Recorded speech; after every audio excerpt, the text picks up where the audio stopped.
ٹھیک صبح کے 4:15 بجے ہم لوگ اپنے شہر منڈی بہاؤالدین سے 189 کلومیٹر دور موجود پنج پیر کے علاقے میں پہاڑوں تک جانے کے لیے سیر کے لیے نکلے۔ عید کے تیسرے دن میں نے اپنے کزنز میں بہت ساری اچھائیاں بھی دیکھی۔ انہوں نے سب سے پہلے ایک دوسرے سے پیسے جمع کر کے سب سے اور کسی کو صدقہ دیا۔ صدقہ دینے کے بعد ان میں سے بعض نے تہجد بھی پڑھی اور اللہ کا نام لے کر اپنے سفر کو شروع کرنے کی نیت کی، ایک دوسرے کو نصیحتیں کی، حفاظتی اقدامات بتائے اور ایک دوسرے کا ساتھ دیتے ہوئے اپنے گھر سے روانہ ہو گئے۔ پھر جہلم کے قریب الحمدللہ ہمیں نماز فجر مل گئی، جماعت کے ساتھ مل گئی۔ ہم لوگ ایک رکعت لیٹ تو ہو گئے لیکن الحمدللہ ہمیں وہاں مل گئی۔ نماز فجر باجماعت ادا کرنے کے بعد ہم لوگوں نے پھر سے روانگی اختیار کی۔ کچھ ہی دیر بعد سورج بھی طلوع ہو گیا۔ سب لوگ اکٹھے رہے، قریب رہے تاکہ ایک دوسرے کا خیال کیا جا سکے۔ راستے میں ہم ایک دوسرے کو جمع کرنے کے لیے رکے تو میں ساتھ اللہ کے قدرت کے مناظر دیکھ رہا تھا۔ میرے منہ سے بے ساختہ نکلا سبحان اللہ۔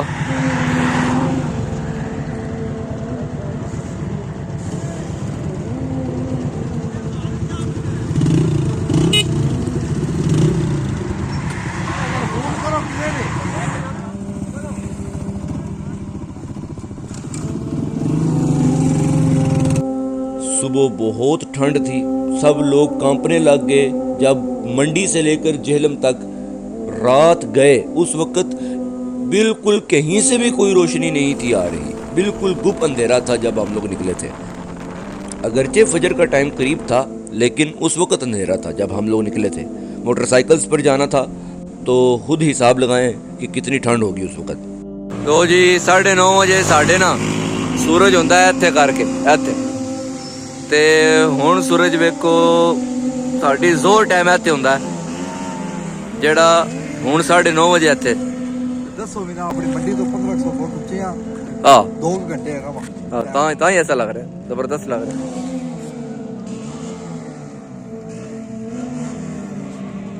کیڑی جگہ؟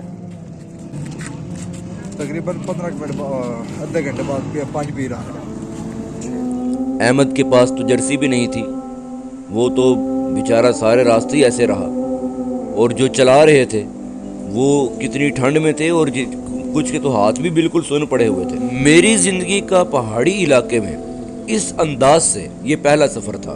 اس سے پہلا سفر گاڑی میں تھا، اس میں باہر کے مناظر کا، ہواؤں کا کوئی اتنا خاص پتہ نہیں چلا، لیکن یہاں پر سب کچھ آنکھوں سے دیکھ رہے تھے، محسوس ہو رہا تھا۔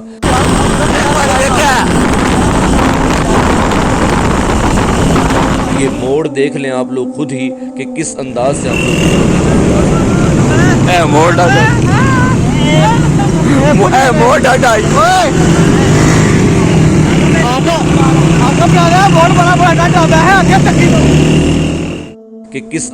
ہم لوگ اوپر کی طرف جا رہے تھے، اور ہر ایک راستے پر مزید اونچائی بڑھتی ہی چلی جا رہی تھی۔ 30ویں پارے کے پہلے صفحے میں سورۃ النبا کے سٹارٹ میں 6 اور 7 نمبر آیت میں ہے کہ الم نجعل الارض مہادا، کیا ہم نے زمین کو ماں کی گود کی طرح بچھونا نہیں بنایا، والجبال اوتادا، اور پہاڑوں کو میخیں نہیں بنایا۔ رب کریم نے فرمایا ہے وَأَلْقَى فِي الْأَرْضِ رَوَاسِي، وہی رب ہے جس نے اس زمین میں گاڑ دیے پہاڑ۔ کیوں؟ مقصد کیا ہے پہاڑوں کا؟ ان تمید بکم، کہ کہیں زمین تمہیں لے کر ہلنے نہ لگ جائے۔ زمین کا بیلنس قائم رکھنے کے لیے اللہ رب العزت نے پہاڑوں کو اس میں قائم فرما کر ٹھوک دیا۔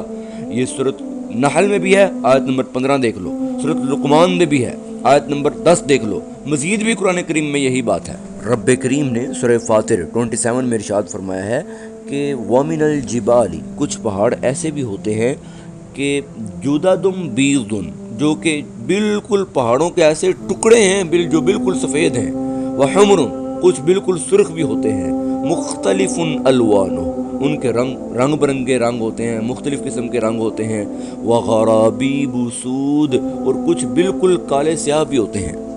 سورہ سبا آیت نمبر 10 میں فرمایا وَلَقَدْ آتَيْنَا دَاوُودَ مِنَّا فَضْلًا، اور کنفرم بات ہے کہ ہم نے عطا فرمایا داود کو اپنی طرف سے فضل عظیم عطا فرمایا۔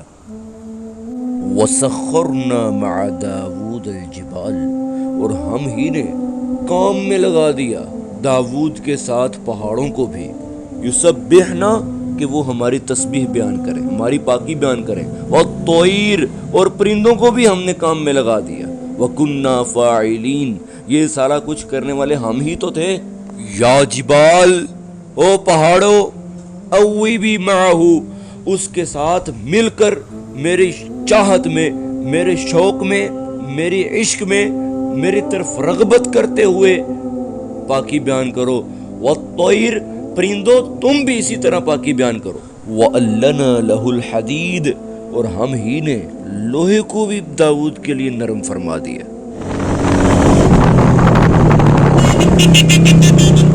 روک لیں۔ امن جعل الارض قرارا، بتاؤ تو صحیح ذرا کون ہے کہ جس نے زمین کو ٹھہرایا، وجعل خلالها انہارا اور زمین میں نہروں کو جاری فرمایا، وجعل لها رواسیا اور اس میں پہاڑوں کو دھنسایا، وجعل بین البحرین حاجزا بتاؤ دو مکس نہ ہونے والے سمندروں کو کس نے ان میں ایک پردہ اور رکاوٹ حائل فرمائی، ذرا بتاؤ تو صحیح، اِلٰہٌ مع اللہ کیا اللہ کے ساتھ کوئی اور الہ ہے جو یہ سب کچھ کرنے والا ہو؟ لیکن کم ہی لوگ ہیں جو کہ جانتے ہیں۔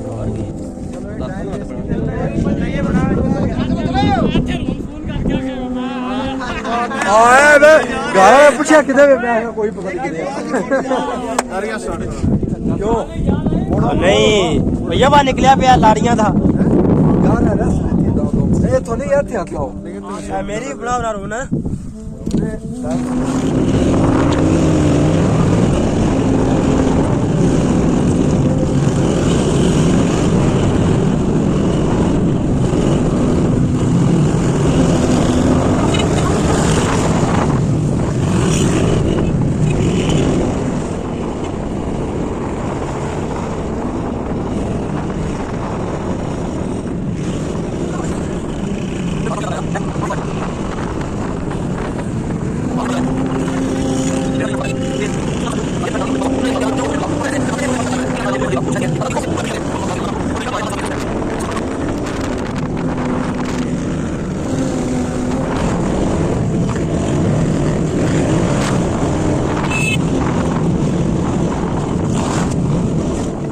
الحمدللہ یہ تھا وہ مقام جہاں ہم نے پہنچنا تھا، ہمارے کریم رب نے ہی ہمیں وہاں تک پہنچایا، بخیر و عافیت پہنچایا۔ الحمدللہ آپ یہ نظارے دیکھیں، میرے رب کی کیسی قدرت اور شان کے نظارے ہیں، ہر طرف سے آپ ایک ایک چیز کی بناوٹ پر غور کریے گا، غور و فکر کرنے کے بعد افی اللہ شکن کیا اللہ کی اندر کوئی شک ہے؟